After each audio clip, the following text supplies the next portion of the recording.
Biology के ऐसे 10 chapters जो कि नीट में आपको 320 प्लस मार्क्स स्कोर करवा सकते हैं और यही 320 से ऊपर मार्क्स आपका नीट में सिलेक्शन डिसाइड करेंगे कि क्या आप अपने टारगेटेड स्कोर 600 प्लस को क्रॉस कर पाते हो या नहीं। तो आइए देखते हैं बायोलॉजी में ऐसे कौन से 10 चैप्टर हैं जो आपको 320 से ज़्यादा मार्क्स स्कोर करवाएंगे। तो चलिए शुरू करते हैं।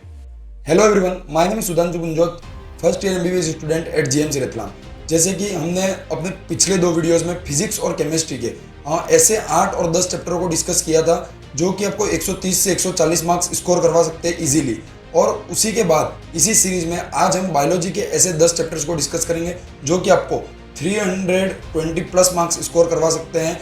बिल्कुल सही, ये ऐसे 10 यूनिट है जो आपको 320 से ऊपर मार्क्स स्कोर आराम से करवा सकते हैं।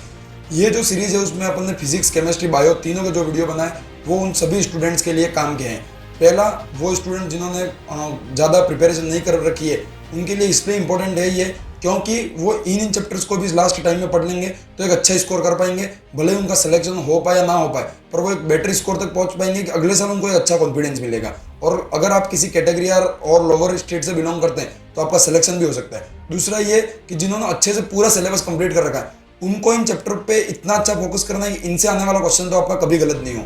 इनसे आने वाला क्वेश्चन आपका कभी गलत नहीं हो, उसके लिए आपको क्या करना है कि ये जो चैप्टर आपको बताए जा रहे हैं उनको आपको रिवीजन के टाइम पर ज़्यादा टाइम देना है, इनके ऊपर ज़्यादा फोकस करना है। तो नीट में जितनी भी प्रिपरेशन जो भी लोग कर रहे हैं उन सबके लिए ही ये तीनों वीडियो बहुत इंपॉर्टेंट है। जो 2 वीडियो फिजिक्स और केमिस्ट्री के वो बहुत ही अच्छा रिस्पॉन्स किया स्टूडेंट्स ने और उन्हीं की डिमांड पर आज मैं बायोलॉजी का भी ये वीडियो लेके आया हूँ।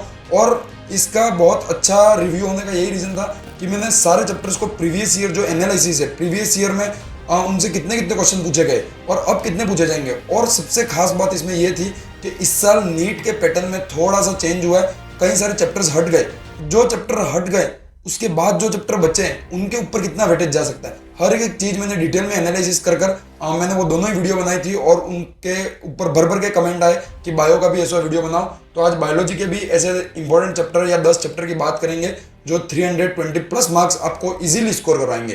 तो कौन से ऐसे चैप्टर हैं, वन बाय वन उन सारे चैप्टर को देखते हैं। बट उससे पहले अगर आप चैनल पर नए हो और पहली बार अगर आप मेरा वीडियो देख रहे हो तो चैनल को सब्सक्राइब करके एक बार इस वीडियो को लाइक जरूर कर देना, क्योंकि इस वीडियो बनाने में बहुत मेहनत लगती है। ये बायो का जो वीडियो है वो थोड़ा सा लेट है, उसका रीज़न ये भी है कि मेरे खुद के सेशनल एग्जाम चल रहे थे एमबीबीएस फर्स्ट ईयर के, तो वो खत्म कर जैसे ही मैंने टाइम मिला वैसे आपके लिए वीडियो बनाया है। तो आप इस वीडियो को जरूर लाइक करें और ज़्यादा से ज़्यादा शेयर करें। इस लास्ट मंथ में आपको कहीं ना कहीं ये सारी चीज़ें इतनी हेल्प करेंगी कि आप नीट में जितना हो सकता है उससे भी अच्छा आप परफॉर्म करेंगे। तो आइए बिना किसी देरी के आज का ये वीडियो शुरू करते हैं और ऐसे जो 10 चैप्टर हैं उनको देख लेते हैं। सबसे पहली चीज मैं एक बात आपको क्लियर कर दूं कि बायो एक बहुत इजी सब्जेक्ट है। मैंने जब ये सीरीज बताई थी कि मैं इंपॉर्टेंट चैप्टर बताऊं तो मैंने ये सोचा ही था कि मैं बायो का इंपॉर्टेंट चैप्टर बताऊं, क्योंकि बायो को तो आपको पूरा ही पढ़ के जाना है क्योंकि बिल्कुल एनसीईआरटी बेस्ड क्वेश्चन आते हैं। तो मेरी बात मानो तो एक बार तो कम से कम मिनिमम 1-2 बार तो आप बायो की एनसीईआरटी का हर एक चैप्टर पढ़े।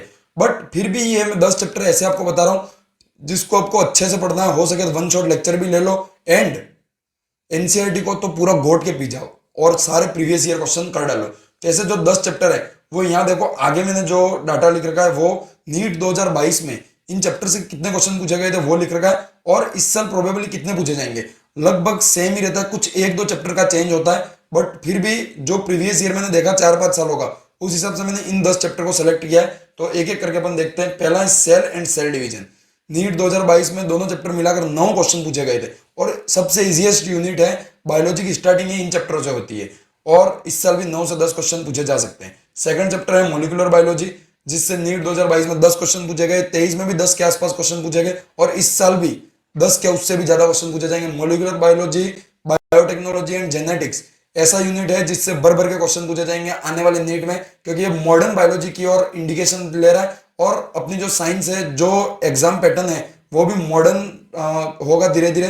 तो इन चैप्टरों से तो क्वेश्चन का वेटेज बढ़ेगा, तो इनको तो आप बहुत अच्छे से करें। और मेरी बात मानो, जेनेटिक्स, मॉलिक्यूलर बायोलॉजी, बायोटेक्नोलॉजी ऐसे चैप्टर हैं जिनमें एनसीईआरटी से थोड़ा बाहर जाना चाहिए ताकि आपका एक अच्छा कॉन्सेप्ट बिल्ड हो सके। तो इन चैप्टर को आप अच्छे से पढ़े। वही थर्ड है बायोटेक्नोलॉजी और फोर्थ है जेनेटिक्स, जिनसे देखो आप तीनों चैप्टर से एवरेज 10-10 क्वेश्चन तो पूछे जाते हैं। तो इन तीनों चैप्टर को आप अच्छे से तैयार करें। 10-10 क्वेश्चन मतलब 120 मार्क्स आपके कहीं नहीं जाएंगे अगर आप इन चैप्टर को तैयार कर देंगे तो। पांचवा है क्लासिफिकेशन और plant kingdom. Classification of plant kingdom के एग्जाम्पल याद करने पड़ते हैं बहुत सारे, ये बात मैं मानता हूँ, पर एक तरीका मैं आपको बताऊंगा इसी वीडियो में। आप जब भी खाने जाए, फ्री टाइम हो, आप कहीं टहल रहे हो, तब plant kingdom, classification, animal kingdom के जो एग्जाम्पल्स है, जो की पॉइंट है याद रखने वाले, उनको रिवाइज करते टाइम एक पेज पे लिख लो और फ्री टाइम में बार बार उनको देखो, दीवार के सामने चिपका दो, बार बार आपकी नजर उन एग्जाम्पल्स पे पड़नी चाहिए ताकि वो आपके दिमाग में फिट हो जाए। तो उनको भी आपको करना है। 7 क्वेश्चन नीट 2022 में पूछे गए और इस साल भी पक्का 7 से 8 क्वेश्चन पूछे जाएंगे, क्योंकि बहुत सारे वेरिएशन है इसमें, कहीं से भी क्वेश्चन पूछा जा सकता है। तो बहुत सारी संभावना है कि इनसे क्वेश्चन पूछे जाएंगे। प्लांट फिजियोलॉजी और ह्यूमन फिजियोलॉजी।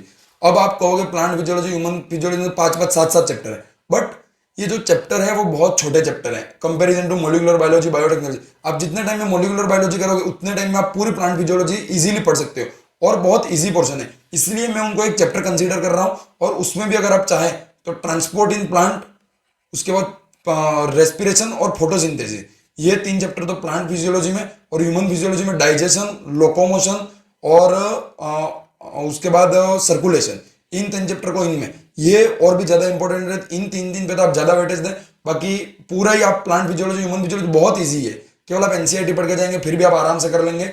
तो 10 क्वेश्चन तो प्लांट फिजियोलॉजी से 22 में पूछे गए थे और इस साल भी लगभग उतने पूछे जाएंगे, और ह्यूमन फिजियोलॉजी से 13 क्वेश्चन पूछे गए थे, तो इस साल भी 13 से 15 का एवरेज कहीं ना कहीं रहेगा।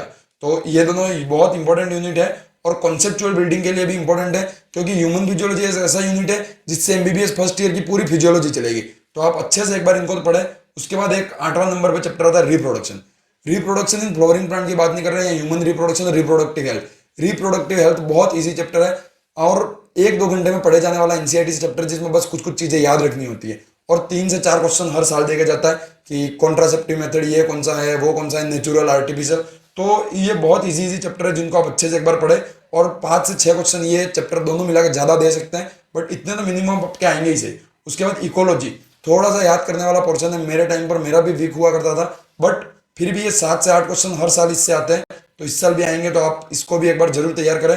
बस आप इस एनसीईआरटी पढ़ लोगे इकोलॉजी में, वही काफी है। बस आपको बाहर जाना है तो मॉलिक्यूलर बायोलॉजी, बायोटेक्नोलॉजी, जेनेटिक्स और थोड़ा बहुत आप ह्यूमन रिप्रोडक्शन में आपको बाहर जाना होगा एनसीईआरटी के। बाकी सब चैप्टर्स की एनसीईआरटी पढ़कर आप इजीली पूरे मार्क्स स्कोर कर सकते हैं। उसके बाद एनिमल किंगडम, ये इतना असेंशियल नहीं है एनिमल किंगडम, क्योंकि बहुत बड़ा चैप्टर है और 3 से 4 क्वेश्चन आएंगे, तो हो सके तो करना, वरना स्किप कर कर इसकी जगह पर आप हो सके तो बायोमोलिक्यूल्स कर लो, या फिर आप चाहे तो एनिमल टिश्यू कर लो। इन सबसे लगभग सेम ही क्वेश्चन आएंगे। तो ये जो थे वो 10 चैप्टर थे जो मैंने आपको बताया। आप चाहे तो नोट कर लें इनको पेज पर और इनके ऊपर अच्छे से फोकस करके लास्ट टाइम में प्रिपरेशन करें अपनी।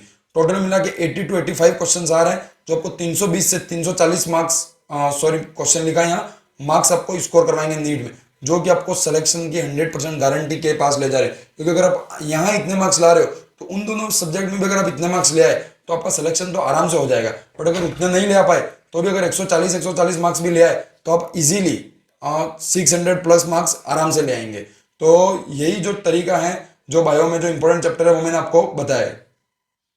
इसी के साथ लास्ट में आपको यह भी बता देता हूँ कि इन चैप्टर्स में आपको अच्छे से कंप्लीट करने के लिए करना क्या है, कुछ नहीं करना है, केवल एनसीईआरटी पर आप ज्यादा से ज्यादा फोकस करें एंड पीवाईक्यूज को कर ले आप, यही काफी है। बायो में इतना बहुत होता है। अगर आप एवरेज स्टूडेंट है और अगर आप ठीक ठाक प्रिपरेशन करना चाहते हैं जिससे आप सिलेक्शन ले ले तो ये बहुत है। अगर आप रैंक पढ़ना चाहते हैं फिर तो आपको पूरे साल ही अच्छी प्रिपरेशन करनी थी और अब वो टाइम अपने पास नहीं रहा है, तो आप इतना कर लें। और जो 3-4 चैप्टर मैंने आपको बताए हैं उन 3-4 चैप्टर में आप लेक्चर देख के थोड़ा सा एनसीईआरटी के बाहर जाए ताकि एक अच्छी कॉन्सेप्ट बिल्डिंग हो और कुछ टेढ़ा क्वेश्चन भी आ गया था आप इजीली उसको कर पाए। तो यही जो था वो आज का वीडियो था कि बायो में भी आपको इंपॉर्टेंट चैप्टर जो मैं बता दूं, और ये मैं 3-4 जो प्रीवियस ईयर पेपर होते हैं उनका एनालिसिस कर बनाता हूँ ये पूरा। तो आपको ये 8 से 10 मिनट में ये पूरा वीडियो मिल जाता है, बट इसको बनाने के लिए मैं 2 से 3 घंटे मेहनत करता हूँ और एक पूरा एक्यूरेट डाटा आपके सामने ला पाऊँ। कई लोग कहते हैं ये चैप्टर हट गया, वो चैप्टर हट गया, भाई मैं जो बता रहा हूँ वो बहुत एनालिसिस करके बता रहा हूँ, तो आप ट्रस्ट करें और इन चैप्टर को जरूर करें। ये आपको कहीं ना कहीं नीट में आपकी बहुत हेल्प करेंगे। तो जो आज का ये वीडियो है वो अपन यहीं खत्म करते हैं। एंड लास्ट में ये कहूँगा, ये बहुत कम टाइम बचा है नीट में, मतलब उंगलियों पर आप गिन सकते हैं इतने दिन है। तो अब बस मेहनत इतनी करनी है कि सिलेक्शन पाके ही अब रुकना ही हूँ। अब ये नहीं कि बस 2 दिन पढ़ने का मन हो रहा है, नहीं हो रहा है, पूरे साल ये सब हमने नाटक बहुत कर लिए। अब ये सब चीज़ों करने का अपने पास बिल्कुल समय नहीं है। अब तो बस अपने आप को आग में झोंक दो। मैंने खुद ने इन 3-4 महीनों में जो मेहनत की थी वो आज भी मेरे को याद आती है। कई बार मैं उस बैठे बैठे उस चीज़ों को याद करता हूँ तो मेरे को खुद अंदर से ही मोटिवेशन आता है कि वास्तव में यार वो दिन थे और मैंने मेहनत करी थी। क्योंकि जब अभी मैं अपने सेशनल एग्जाम की प्रिपरेशन कर रहा था तब भी मैं मतलब ज़्यादा देर दिन तो नहीं पर 15-20 दिन पढ़ा था अच्छे से। तो मैं उन दिनों को याद कर रहा था कि वास्तव में नीट की प्रिपरेशन कर रहा था। तब लास्ट टाइम में मैंने बहुत ज़्यादा ही मेहनत करी थी यूँ, मतलब मेरे को जितने मार्क्स आने चाहिए थे उससे मेरे बहुत ही कम आए। बट फिर भी वो जो मेहनत है वो कहीं ना कहीं याद आती है और वही मेहनत है जो आपको एक सक्सेस के पास ले जाएगी। आप मेरी नीट स्टोरी का एक वीडियो है थोड़ा सा बड़ा पर आप उसको स्पीड बढ़ाकर देख लें, मैं उसकी लिंक आपको डिस्क्रिप्शन में दूंगा। वाकई आप मोटिवेट होंगे।